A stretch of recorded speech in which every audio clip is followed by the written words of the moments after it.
மத்தியில் வந்திருக்கிற திரு ஆறுமுக நாடார் குடும்பத்தார் ஒவ்வொருவரையும் கரங்களை தட்டி வரவேற்போமா.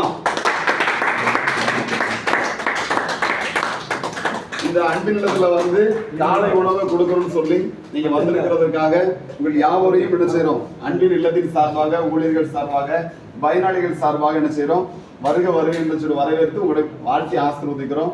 உண்மையில இந்த ஏழைகளுக்கு செய்யறது, ஏழையின் சிறப்புல என்ன செய்யலாம், இறைவனை காணலாங்கிற மாதிரி இவர்களை வந்து சொல்லணும்னா உறுதி ஐயா சொல்லிட்டீங்கன்னு நினைக்கிறேன்.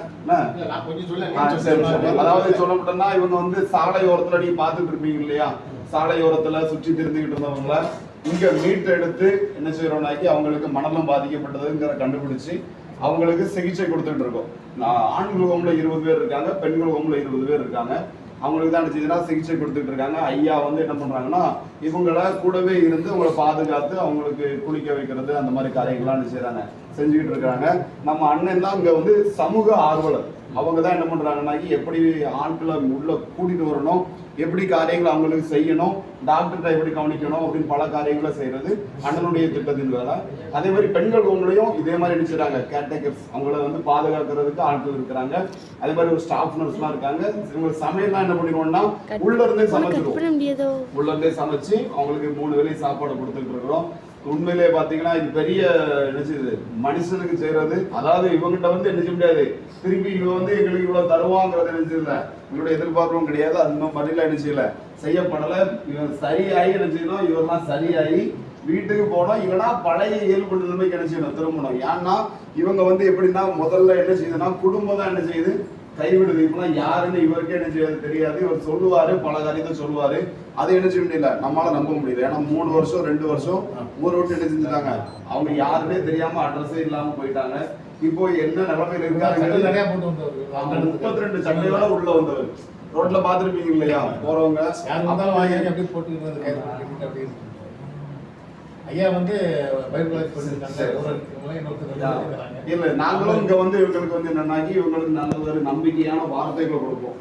மனுஷன் இப்ப இவங்களுக்கு தேவை என்ன, நம்பிக்கையான வார்த்தைகள். அந்த வார்த்தைகளை கொடுத்து இவங்களை எப்படியாவது என்ன செய்யணும், சரியாக்கணுங்கிறதுல நாங்களும் சைக்காலஜி படிச்சிருக்கோம். அதனால எங்களுக்கு என்ன செய்யணும், அது மன ரீதியா என்ன செய்யும், அவங்களோட பேசுறதுக்கு முடியும், அவங்களுடைய காரியங்களை புரிஞ்சுக்கிட முடியும். அவங்க வாய் திறந்து பேசுறனாலும் அவங்க மனசுல என்ன நினைக்கிறாங்கிறத நினைச்சு முடியும், கொஞ்சம் புரிஞ்சுக்க முடியும். ஆமா, கடவுள் அந்த ஒரு தாளம் நினைச்சிருக்கிறாரு, கொடுத்துருக்கிறாரு. அதனால அவங்க மத்தியில நாங்களும் இன்னொரு தம்பியும் என்ன செய்யறோம், இருக்கிறோம். அதுல என்னுடைய வீட்டமாவும் அந்த பக்கம் தான் என்ன செய்யறாங்க, ஊழியம் பண்றாங்க. இது வேலை கிடையாது, என்னது, இது ஒரு ஊழியம். இதுதான் உண்மையான ஊழியம்னா சேவை. இந்த சேவையில கடவுள் எங்களுக்கு நல்ல வாய்ப்பை கொடுத்திருக்கிறாரு. இந்த சேவையில உங்களால நினைச்ச முடியாது, இப்படிப்பட்ட காரியங்களை செய்ய முடியாது, ரோட்ல போறவங்களே பார்க்க முடியாது. இப்படி நல்ல நாட்கள்ல இப்படி சிறப்பான காரியங்கள்ல குடும்பமா வந்து பார்க்கறதே எங்களுக்கு பெருசு. சரிங்களா? அதனால வந்ததுக்கு ரொம்ப ரொம்ப நன்றி. தொடர்ந்து உங்களுடைய ஜெபத்துல நினைச்சுக்கோங்க, உங்களுடைய பிரார்த்தனையில இவர்களுக்காக என்ன செஞ்சுக்கோங்க, வேண்டிக்கோங்க. நிச்சயமா தொடர்ந்து இதே மாதிரி சப்போர்ட் என்ன செய்யுங்க, பண்ணுங்க. ஏன்னா ஒரு நாளைக்கு ஒரு மாசத்துக்கு செலவு எவ்வளவு ஆகுது பாத்தீங்கன்னா, கரெக்டா இதை மட்டும் ரன் பண்றதுக்கு 2 லட்சம் ரூபாய் என்ன செய்யுது ஆகுது. ஏன்னா 50 பேருக்கு டெய்லி என்ன செய்யறோம், காலை உணவு, மதிய உணவு, இரவு உணவு எல்லாம் கொடுக்குறோம்.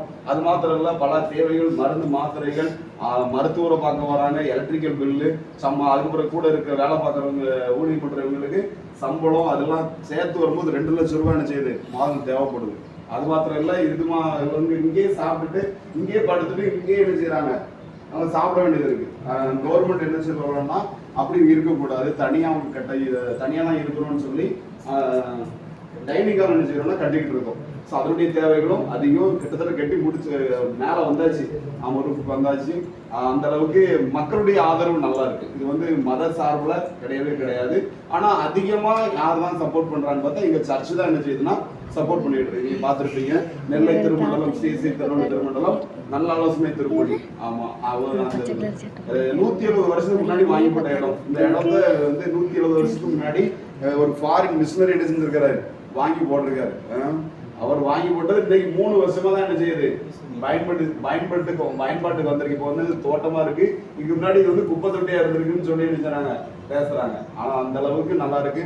நிச்சயமா இதே போல என்ன செய்யும், வாழும் பிறரை என்ன செய்யணும், வாழ நன்றி. ஸ்பெஷலா அன்பு குழந்தை ஜெய் மகிழன், சரிங்களா, அருமையான ஒரு பேரு. சோ இந்த ஜெய் மகிழன் பிறந்து 3 மாதம் தான் ஆகுது. கரங்களை தட்டுமாமா, ஜெய் மகிழன் எப்பவும் சந்தோஷமா கோடியா என்ன செய்யணும், பெருகணும்னு சொல்லி மனதார என்ன செய்யறோம், ஊழியர்களாக பயனாளிகளாக இணைந்து என்ன செய்கிறோம், வாழ்த்தி ஆசிர்வதிக்கும். அது போல நீங்க வந்த எல்லாருக்கும் மிகுந்த நன்றி. தொடர்ந்து இவங்களுக்கு என்ன செய்யுங்க, உணவு பரிமாறுங்க. நிச்சயமா இதன் மூலமாக உங்களுக்கு ஒரு சந்தோஷம் என்ன செய்யும், உண்டாகும். நிறைவான பலனும் என்ன செய்யும், உண்டாகும். சரிங்களா? வாழ்த்துக்கள், சந்தோஷம். சாப்பாடு வைக்கலாம்.